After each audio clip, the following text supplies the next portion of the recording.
మీకు hair fall అవుతుందా? India first liposomal Avengers gummies వాడండి, హెయిర్ ఫాల్ తగ్గించుకోండి. Welcome to Suman TV. నేను మీ సుమన్ టీవీ. నాకు టీటీడీలో జరిగినటువంటి దారుణ విషాదం చరిత్రలో ఎప్పుడూ జరగలేదు. అయితే దీనికి సంబంధించినటువంటి వాటిలో 6 చనిపోవటం జరిగింది. ఎవరి నిర్లక్ష్యం వల్ల ఇదంతా జరిగింది, దానికి గల ప్రధాన కారణాలు ఏంటి అనేది ఈరోజు మనతో పాటు హైకోర్టు అడ్వకేట్ అలగర్ రవీంద్రనాథ్ గారు ఉన్నారు. అది వారి మాటలోనే తెలుసుకుందాం. Hello sir. అండి నాగరాజ్ గారు. సరే, ఎవరి నిర్లక్ష్యం వల్ల ఇదంతా జరిగిందని మనం భావించవచ్చు అంటారు? అంటే మీరు ఇన్సిడెంట్ని బట్టి కనుక మనం చూసుకుంటే ఎక్కడెక్కడ పొరపాట్లు జరిగాయి అసలు? నిర్లక్ష్యం, అధికార దర్పం, గర్వం, మదగర్వం, సామాన్య భక్తుల్ని పట్టించుకోకుండా కేవలం విఐపీల యొక్క వాళ్ళ కనుసనలోనే బతకడం ఒక లేఖితనం. భగవంతుని మూర్తిని ఏదైతే ఉన్నారో మూలవరుల్ని, ఆ మూలమూర్తిని పూర్తిగా వదిలేసి మ్యూజియంలో ఉన్నటువంటి ఒక కలెక్షన్ చేసే ఒక ఆదాయ మార్గంగా ఎంచుకోవడం వల్ల ఈరోజు దారుణంగా 6 ప్రాణాలకి భారీ మూల్యం చెల్లించుకోవాల్సిన బాధ్యత పూర్తిగా టీటీడీ పాలక మండలి, పాలక యంత్రాంగం పూర్తిగా బాధ్యత వహించాల్సిన అవసరం అయితే ఉంది. ఎప్పటి నుంచో మన పెద్దలు చెప్తున్నారు, మన జిఎల్ చెప్తున్నారు, మన ఆధ్యాత్మిక వేత్తలు చెప్తున్నారు, తిరుమల అనేది ధార్మిక కేంద్రం, సౌకర్యాలు కలిగించండి, స్వామివారిని ఒక భగవన్మూర్తిగా చూపించండి. అనేక లక్షల కోట్ల మంది యొక్క ప్రజల ఆరాధ్య దైవం వెంకన్న స్వామి, ఏడుకొండలవాడు. బాధ వచ్చినా, కష్టం వచ్చినా, సుఖం వచ్చినా, ఎటువంటి సందర్భాలైనా దేవుడు గుర్తుకొస్తాడు. 7 కొండలు నడిచి ఎక్కి స్వామివారిని దర్శించుకొని ఆ దివ్యమంగళ స్వరూపాన్ని చూసి ఒక దివ్యానుభూతిలోనే వెనక మరలా వెళ్తాడు. అందులో భాగంగానే ఈరోజు వైకుంఠ ఏకాదశి దివ్య పర్వదినం సందర్భంగా ఈరోజు జరిగినటువంటి ఒక అవగాహన లేమి, అధికారులకు ముందు చూపు లేకపోవడం, ఒక నిర్లక్ష్య వైఖరి, దీనికి ఈరోజు భారీ మూల్యం 6 నిండు ప్రాణాలు బలి. ముఖ్యంగా భక్తుల యొక్క జీవితాలతో ఆటలాడుకుంటున్నారు. ఎప్పుడు కూడా చరిత్రలో జరిగిన ఒక దుస్సంఘటన, ఇంత దారుణమైన సంఘటన ఒకరి మీద అంటే ఒకరు నెట్టేసుకుంటూ ఇంతమంది భక్తులు వచ్చారు కాబట్టి తొక్కేసాలు జరిగిపోయింది. ఇది భక్తులు నెట్టివేసే ప్రయత్నం చేస్తే మాత్రం క్షమించరు ఏ భక్తుడు కూడా. ఎందుకంటే భక్తులు వస్తారు, స్వామివారిని సేవించుకుంటారు. మీరు ఉన్నది వాళ్ళకి సౌకర్యాలు కల్పించడం కోసం, వాళ్ళకి భద్రత కల్పించడం కోసం, వాళ్ళకి ఆ దర్శనం కల్పించడం కోసమే మీ పోస్టులు, మీ అధికారాలు, మీకున్నటువంటి అధికారాలు అవి మర్చిపోయి భక్తులు ఇంతమందిగా రావడం జరిగింది. భక్తులు తొక్కిసలాటలు ఆడారు, ఆ దొమ్మి జరిగింది, ఆ తొక్కిసలాటలు చనిపోయారు, మాకు సంబంధం లేదు. ప్రతి ఒక్కరూ బాధ్యత వహించాలి. టీటీడీ పాలనా యంత్రాంగం దీనికి పూర్తిగా బాధ్యత వహించాల్సిన అవసరం ఉంది. ఎప్పటి నుంచో చెప్తున్నారు. దేవాదాయ శాఖ నుంచి పూర్తిగా ఈ యొక్క తిరుమల తిరుపతి దేవస్థానానికి అధికారులు స్వయం ప్రతిపత్తి ఇచ్చినట్టుగా ఉన్నారు, కానీ పూర్తిగా అధికార కబంధ హస్తాల్లో నలిగిపోతున్న తిరుపతికి ఇప్పటికైనా విముక్తి కల్పించండి. 2 రోజుల కిందట హైందవ శంకరరావు చెప్పారు, 2 రోజులు ఇంకా కంప్లీట్ కాలేదు. ఇంకా బహుశా ఆ కార్యక్రమంలో పార్టిసిపేట్ చేసిన వాళ్ళు ఇంకా ఎవరిళ్ళకి కూడా వాళ్ళు వెళ్ళి ఉండరేమో బహుశా. అయినప్పటికీ కూడా ఇమీడియట్గా ఈ దేవాలయాలని ప్రభుత్వాలకు అజమాయిషి, దేవాలయాలకి కేవలం ఆదాయ మార్గాలు, ధూపదీప నైవేద్యాలు లేకుండా అనేక లక్షల దేవాలయాలు కొట్టుమిట్టాడుతుంటే తిరుమల తిరుపతి దేవస్థానం నుంచి వచ్చిన ఆదాయ మార్గాన్ని పూర్తిగా వక్ర మార్గాన్ని పట్టిస్తూ దీనికి సంబంధించి కొత్తగా ఏర్పడిన ప్రభుత్వం రోజుకొక ఇష్యూ, ప్రతి నెల ఏదో ఒక సంఘటన. మొన్న కల్తీ నెయ్యి అన్నారు, మొన్న ఇంకొక సంఘటన జరిగింది, ఈరోజు చూస్తే ఈ దుర్ఘటన. దీనికి ఎవరు బాధ్యతలు వహిస్తారు? పాలక మండలి ఇప్పటికైనా ముందుకు వచ్చి బేషరతుగా క్షమాపణ చెప్పాలి. ఆ కుటుంబాలకి తీరని శోకాన్ని మిగిల్చారు. ఆ తీరని శోకం ఈరోజు వాళ్ళ యొక్క మరణం ఒకటే కాదు నాగరాజు గారు, వాళ్ళ ద్వారా కొన్ని వేల మందిగో తిరుమల కొండకి వెళ్ళారు కాబట్టి ఇలా సంఘటన జరిగింది. ఆ తప్పంతా కూడా అంత పూర్తిగా స్వామివారికి ఆపాదిస్తారు. సామాన్య భక్తుడు, ఆవేశం ఉన్న భక్తుడు ఏమనుకుంటే తిరుమల కొండకి ఇలా వెళ్ళాను కాబట్టి, తిరుమల స్వామివారి దర్శనానికి వెళ్ళారు కాబట్టి ఈ రకంగా దూరం అయిపోతుందని చెప్పి ఈరోజు ఎన్నో సంఘటనలు అంటే భక్తుల్ని దూరం చేసే ప్రక్రియ తప్ప భక్తుల మనోభావాలను పట్టించుకుంటూ స్వామివారి యొక్క దివ్య దర్శనానికి అనుకూలంగా లేనటువంటి వసతులు లేమి అక్కడ. అంటే అవగాహన రామి, అంటే కేర్లెస్నెస్. ఏం జరుగుతుందిలే, ఇన్కమ్ ఒక్కటే ప్రాతిపదిక. ఇగో వైకుంఠ ఏకాదశి జరుగుతోంది, ఇన్ని లక్షల మంది వస్తున్నారు, ఎంత హుండీ ఆదాయం వస్తుంది, ఇంతే తప్ప ఒక్కడికి కూడా ఒక బాధ్యత లేదు నాగరాజు గారు. తిరుమల కొండ ఏ చర్చా వేదికైనా నేను సిద్ధపడే మాట్లాడడానికి రెడీగా ఉన్నాను. నేను దీనిలో ఎటువంటి సంకోచం లేదు. కేవలం వైకుంఠ ఏకాదశికి ఇంతమంది భక్తులు వస్తారు, ఎంత హుండీ నిండుతుంది, ఎంత ఇన్కమ్ వస్తుంది, టార్గెట్స్ నిర్వహించుకోవడం ఎంత దారుణం అండి. పైన స్వామివారు చూస్తూ ఉన్నాడు, మీరు చేసిన అకృత్యాలు, మీ దారుణాలు స్వామివారు కంట గమనిస్తున్నాడు. ఈ రోజుకి ఎంతమంది ఈవోలుగా కానీ చైర్మన్లుగా పనిచేసి ఈరోజు ఏ స్థితిలో ఉన్నారు, పేరు తెచ్చుకున్న వాళ్ళు మహానుభావులు ఉన్నారు. ఇప్పటికి కూడా భక్తులు కొంతమంది గొప్ప వాళ్ళు ఇప్పటికి కూడా మరలా స్మరించుకున్నటువంటి ఈవోలు కూడా ఉన్నారు, తిట్టిపోసిన ఈవోలు కూడా ఉన్నారు. మీరు కూడా కాలగర్భంలో కలిసిపోతారు. మీరు కూడా ఎవరి ప్రాపకానికో, ఎవరి అధికారానికి అడుగులు మడుగులుతూ మీరు స్వామివారిని తీసుకెళ్లి వాళ్ళ ముందు కూర్చోబెట్టి దేహి అని ప్రాకులాడడం మానుకుంటే, ఈరోజు ప్రెస్ మీట్లో కూడా అధికారులు మాట్లాడుతున్న మాటలు మాటలు ఎక్కడ కూడా వాళ్ళు అంటే క్షమాపణ వేడుకునే అభిప్రాయం కానీ లేకపోతే తప్పు జరిగిందని కించిత భావన కూడా లేకుండా కేవలం భక్తుల మీద నెట్టివేసే ప్రయత్నం చేస్తున్నారు. ఈ దారుణ సంఘటనతోటి ప్రతి భక్తుడు కూడా, ప్రతి వ్యక్తి మనోభావాలు కూడా దారుణంగా దెబ్బతింటున్నాయి. నాగరాజు గారు, ఈ రోజు జరిగినటువంటి ఈ సంఘటనకు సంబంధించి నిర్లక్ష్య ధోరణికి నేను కొన్ని పాయింట్స్ రాసుకున్నాను. నాగరాజు గారు, ఆ పాయింట్స్ మీతో షేర్ చేసుకునే ప్రయత్నం చేశాను. మొట్టమొదటిగా వైకుంఠ ద్వార దర్శనం రోజుల్లో టోకెన్ లేకుండా భక్తులకు దర్శనం ఉండదు.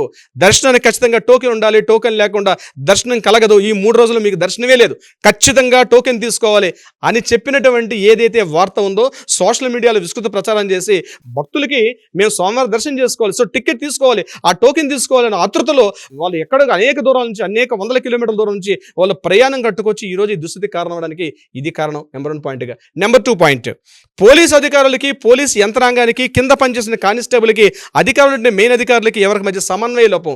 వీళ్ళకి అక్కడ ఏం జరుగుతుందో తెలియదు, కింద అక్కడ డ్యూటీ చేస్తున్న కానిస్టేబుల్కి, పైన ఆఫీసర్స్కి మధ్య ఒక సమన్వయ లేమి కనిపిస్తుంది. 3వ పాయింట్, టీటీడీ అధికారులకి అలాగే అదేవిధంగా టీటీడీ భద్రతా సిబ్బంది, తెల్ల చొక్కాలు, తెల్ల పంచి చేసుకున్న ప్రతి ఒక్క టీటీడీ సిబ్బందికి నేను చెప్తున్నాను నాగరాజు గారు, మీ మధ్య అవగాహన లేమి, మీరు ఏం చేస్తున్నారో మీకే తెలియట్లేదు. ఎంతసేపు మీ పై ఆఫీసర్కి ఎంతసేపు ఆయన అడుగులతో సరిపోతుంది తప్పించి వాళ్ళని మీరు సరైన విధంగా వాళ్ళు చెప్పే రూల్స్ని పాటించకపోవడం కూడా దీనికి ప్రధాన కారణం. 4వ పాయింట్, అంబులెన్స్ డ్రైవర్స్ ఇన్ టైంలో అక్కడ అవైలబిలిటీ లేకపోవడం. ఇంతమంది సిబ్బంది వస్తున్నారు, ఇన్ని లక్షలాది మంది భక్తులు వస్తున్నారంటే ఎన్ని అంబులెన్స్లు పెట్టాలి? ఏదైనా జరగాలని ఘోరం జరిగితే అంబులెన్స్ అలర్ట్గా ఉండాలి. ఫైర్ సేఫ్టీ అధికారులు ఎంత అలర్ట్గా ఉంటారో అంతకు మించి అధికారులు ఉండాలి. ఇక్కడ ఈరోజు జరిగిన 6 చనిపోవడానికి కూడా కారణంలో ప్రధానంగా తెలియపరిచింది ఏంటంటే, ఇన్ టైంలో హాస్పిటల్ పట్టుకొచ్చుంటే ఖచ్చితంగా కొన్ని ప్రాణాలు బతికించేవాళ్ళని చెప్పి డాక్టర్లు కూడా చెప్పడం జరిగింది. సో ఇన్ టైంలో డ్రైవర్స్ అక్కడ అంబులెన్స్లు అలర్ట్ అవ్వకపోవడం కూడా ఒక కారణంగా చెప్పుకోవచ్చు. TTD chairman, TTD EO, JEO వీళ్ళ మధ్య సమన్వయ లేమి, అవగాహన రాహిత్యం, ఇది కూడా ఒక కారణం చెప్పవచ్చు. ఇంకొకటి, ఉచిత ఆఫ్లైన్ టికెట్స్ పెట్టడం. నేను ముందుగా చెప్పినట్టుగా ఆఫ్లైన్ టికెట్స్ పెట్టి ఆన్లైన్లో ఇవ్వకపోవడం కూడా పెద్దగా తప్పు. ఇంకొకటి, దేవాదాయ శాఖ మంత్రి గారికి, టీటీడీలో ఉన్నటువంటి ఈ యొక్క సిబ్బందికి, టీటీడీ యొక్క ఆఫీసర్స్కి ఒక అవగాహన లేమి, ఒక కమ్యూనికేషన్ లేదు.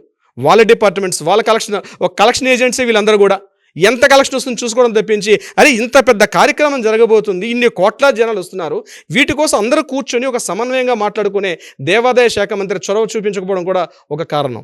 ఇంకపోతే రాష్ట్ర వ్యాప్తంగా ఈ కార్యక్రమానికి వైకుంఠ ఏకాదశి కార్యక్రమంలో భాగంగా భక్తజన కోటి అశేషంగా వస్తారని తెలిసినప్పుడు లా అండ్ ఆర్డర్ విషయంలో ఎంతటి జాగరూకత ఉండాలి. దీని మీద హోమ్ మినిస్టర్ గారు కూడా అవగాహన రాహిత్యం. అంటే సరే, ఇంటెలిజెన్స్ రిపోర్ట్స్ ఆల్రెడీ ఇస్తారు, డెఫినెట్గా నేను చెప్తున్నాను, ఇంటెలిజెన్స్ రిపోర్ట్స్ వాళ్ళ రిపోర్ట్స్ ఉన్నాయి, కానీ అవి బుట్ట దాఖలు చేస్తారు తప్ప కలెక్షన్స్ మీదే దృష్టి పెడుతున్నారు. ఇంటెలిజెన్స్ రిపోర్ట్స్ వాళ్ళు ఇచ్చిన సర్వేల మీద మాత్రం ఎటువంటి దృష్టి లేకపోవడమే ఈరోజు జరిగిన ఈ సంఘటన కారణంగా చెప్పుకోవచ్చు. ఇకపోతే ప్రధానంగా కలెక్టర్, ఎస్పీ, పోలీస్ ఆఫీసర్స్ ఈ కార్యక్రమంలో ఏదో జరుగుతున్న తంతుని చిట్టచివరిగా జరగబోయేది ఏంటంటే, అక్కడ డ్యూటీలో ఉన్నటువంటి డిఎస్పీ కావచ్చు, ఎస్పీ గారు కావచ్చు, వీరి మీద టోటల్గా నెట్టివేసి ప్రభుత్వం తప్పించుకోండి. ఫైనల్గా జరిగింది నాగరాజు గారు, చివరికి ఏ ఒక్కరినో బాధ్యులను చేసేసి అతని డ్యూటీలను సస్పెండ్ చేసేసి ఎక్స్గ్రేషియా ప్రకటన చేసి ఇక్కడితో మా తంతు అయిపోయింది, ఈ కార్యక్రమం అయిపోయిందని చెప్పి 2 సానుభూతి మాట్లాడేసి మరలా యథారాజా తథా ప్రజ యథావిధిగా మళ్ళీ దైనందిన కార్యక్రమంలో మునిగిపోతారు తప్ప ఈ తంతే జరుగుతుంది తప్పించి దీనికి ఎవ్వరు కూడా బాధ్యత తీసుకోరు. ఒకసారి రైలు ప్రమాదంలో లాల్ బహదూర్ శాస్త్రి గారు రైలు దుర్ఘటనకి తను ఎక్కడో సెంట్రల్ రైల్వే మినిస్టర్ గారు ఉంటే దానికి పూర్తి బాధ్యత వహించి ఆయన రాజీనామా చేసిన సంఘటన ఈరోజు నేటి తరాన్ని తెలియకపోవచ్చు, కానీ ఈ సంఘటనకి బాధ్యత వహించి నేను దీనికి బాధ్యత వహిస్తానని చెప్పి అలాంటి నాయకులు కానీ, అలాంటి పాలనా యంత్రం కానీ, అధికారులు కూడా ఈనాటి మనకి ఎవరు కనిపించరు ప్రత్యేకంగా నాగరాజు గారు. ఇకపోతే డిఎస్పీ, ఎస్పీ, అదేవిధంగా పోలీస్ డిపార్ట్మెంట్లో అక్కడ ఎక్కడ డ్యూటీస్ చేస్తున్నారో, ఎవరు ఎక్కడ పనిచేస్తున్నారో ఎవరికి ఏమీ తెలియదు. ఇక ఇంకొక పాయింట్ ఇప్పుడే మనకు అందిన ఇంకో న్యూస్ ఏంటంటే, ఎవరైతే అంబులెన్స్ డ్రైవర్స్, మనం ఆల్రెడీ పాయింట్ చెప్పాం, ఇప్పుడే మనకు అందిన వార్త ఏంటంటే, ఆ అంబులెన్స్ డ్రైవర్ ఎవరున్నారో అతను టికెట్ కౌంటర్ దగ్గర ఛాయ్ తాగుతూ 20 నిమిషాల పాటు ఆలస్యంగా రావడం కూడా ఈ యొక్క ఇంతమంది దేహాలు అంటే స్విమ్స్ ఆసుపత్రికి షిఫ్ట్ చేయడంలో కానీ, రిమ్స్ హాస్పిటల్ తీసుకెళ్లడంలో కానీ ఇన్ టైంలో తీసుకెళ్ళి ఉంటే బహుశా మరొక 2-3 ప్రాణాలను బతికేవారేమో. ఆ ఇంటైంలో తీసుకెళ్ళకపోవడం కూడా అవగాహన రాహిత్యం, నిర్లక్ష్య ధోరణి, అదే దీనికి భారీ మూల్యం చెల్లించుకున్నాం నాగరాజ్ గారు. నాట్ ఓన్లీ ఒక దేవాదాయ శాఖ మంత్రి లేకపోతే హోమ్ మినిస్టర్ శాఖని కాకుండా ఏ శాఖ కూడా ఆ శాఖ మంత్రులకి, ఆ శాఖ సెక్రటరీలకి, ఎందుకంటే ఇంత భక్తజన కోటి ఇంత భారీగా వస్తున్నప్పుడు ఒక సమన్వయం ఉండాలి, ప్రతి శాఖకి ఇన్ఫర్మేషన్ ఉండాలి. అటు వాటర్ వర్క్స్ డిపార్ట్మెంట్ నుంచి, లా అండ్ ఆర్డర్ డిపార్ట్మెంట్ నుంచి, ప్రతి ఇంటెలిజెన్స్ డిపార్ట్మెంట్ అందరూ కూర్చుంటేనే ఒక కార్యక్రమాన్ని సక్సెస్ చేయాలి. ఇవన్నీ పక్కన ఇప్పుడు అధికారాలకి పాలనలో కూర్చున్న వాళ్ళు మాట్లాడడం వేరు, అది ఇంప్లిమెంటేషన్ ఉన్నటువంటి ఆ ప్రాబ్లం, అంటే దాన్ని ఎగ్జిక్యూట్ చేసే విషయంలో ప్రాబ్లం. దీనికి ఈఓ గారా, చైర్మన్ గారా, జేఈఓ గారా, ఎస్పీ గారా, డిఎస్పీ గారు కాకుండా ఎవరో ఒక వ్యక్తిని బలి చేసేసి దీన్ని కంటి తుడుపు చర్యగా ఇక్కడతో ముగించేస్తారు నాగరాజు గారు ఈ కార్యక్రమం. కానీ అత్యంత భారీ దుర్ఘటన. ఒక ప్రతి హిందూ ఆక్రోశిస్తున్నాడండి. ఎందుకంటే నేను చెప్తాను ఒక మాట నాగరాజు గారు, చిట్టచివరిగా ముగింపు చేసే విషయంలో ఒక మాట మనం చెప్తాను. తన చెంగును ముడిగట్టుకొని ఒక రూపాయి కాయిన్ పట్టుకొని 7 కొండల మెట్లెక్కి స్వామివారికి దివ్యమంగళ స్వరూపించడం కోసం ప్రతి భక్తుడు తపన పడతాడండి. నేను కోటీశ్వరులకు మాత్రమే, ఎవరైతే విఐపీస్కి మాత్రం, నాట్ ఓన్లీ విఐపీస్, వివివిఐపీస్ మాత్రమే, వాళ్ళకు మాత్రమే స్వామివారికి దర్శనం జరుగుతుంది. మిగిలిన సామాన్య భక్తుడు ఆవేదన చెందుతున్నాడు. సామాన్య భక్తుడు పరకన మాట్లాడే ఒక గొంతుకు కూడా లేకపోవడం. అందుకని ఈ రోజుగా చెప్తున్నారు, మీరు పక్కకు తప్పుకోండి. మన హిందూ సంఘాలు అనేక లక్షల సంవత్సరాలుగా, వందల వేల సంవత్సరాలుగా మన ధార్మిక సంస్థలు నడిపించిన దేవాలయాలు చాలా ఉన్నాయి. ఈ మాత్రం టీటీడీ నడిపించుకునే శక్తి లేక కాదు. ఈ రోజు మన ఈ ధార్మిక పెద్దలు ఉన్నారు చాలా మంది. మీరు తొందరగా తప్పుకుంటే ఇటువంటి జరిగే సంఘటనలు పునరావృతం కాకుండా జరిగే అవకాశం కూడా ఉంటుంది. దయచేసి పాలనా యంత్రాంగం ఇప్పటికైనా మేల్కొనండి, లేకపోతే ఇలాంటి దారుణ సంఘటనలు రిపీట్ అయ్యే అవకాశం కూడా ఉంటుంది. ఎంత దారుణం అంటే నాగరాజు గారు, నిన్న చైర్మన్ గారు మాట్లాడుతూ కూడా ఆయన మాట్లాడిన మొత్తం 3 నిమిషాల విడుదల కూడా మొత్తం ముఖ్యమంత్రి గారు ఏం చేశారండి? చంద్రబాబు నాయుడు గారు ఖచ్చితంగా ఆయన ఒక సీఎం, రాష్ట్ర ఖచ్చితంగా చూసుకోవాలి. ప్రతి వ్యక్తిని ప్రతి విషయాన్ని ఆయన వచ్చి చూసుకోలేరు కదా. ఈరోజు ఈ సంఘటన సంబంధించి కూడా వారికి అందజేసిన నివేదిక అంతా కూడా ఒక డిఎస్పీ గారు అక్కడ గేట్ల ఇంటైంలో, అంటే ఎవరో ఒక అన్ఫార్చునేట్ అనుకోని ఒక యాక్సిడెంట్ వల్ల ఇమీడియట్గా ఓపెన్ చేయడం వల్ల ఈ తొక్కిసాడు జరిగింది. సో డిఎస్పీ గారిదే తప్పు అని చెప్పి మొత్తం అందరూ కూడా వేళ్ళన్నీ ఆయన చూపించి ఈ రోజు ఆయన్ని బాధ్యం చేసే ప్రయత్నం చేస్తున్నారు. ఆ నివేదిక అలాగే ఇచ్చినట్టుగా మనకి తెలుస్తుంది నాగరాజు గారు. చివరిగా ప్రతి భక్తుడు, ప్రతి సామాన్య భక్తుడు కోరుతున్నాడు, ఆవేదన చెందుతున్నాడు. వైకుంఠ ఏకాదశి ఒక రోజు ముందు పెట్టుకొని ప్రతి భక్తుడు సామాన్య ఆవేదన. టీటీడీ పాలనా యంత్రం బేషరతుగా క్షమాపణ చెప్పుకోవాలి. ప్రతి ఒక్క సామాన్య భక్తుడికి కూడా క్షమాపణ చెప్పినంత మాత్రాన ఆ పోయిన ప్రాణం మరలా వెనక్కి తిరిగి రావు. కానీ నిర్లక్ష్యం, మీ మాటల్లో, మీ చేతుల్లో, మీ బిహేవియర్లో ఆ క్షమాపణ కనిపించేటట్టుగా ఒక ప్రశ్న రిలీజ్ చేస్తే కనీసం ఉపశమిస్తాడు ఈరోజు ఒక సామాన్య భక్తుడు.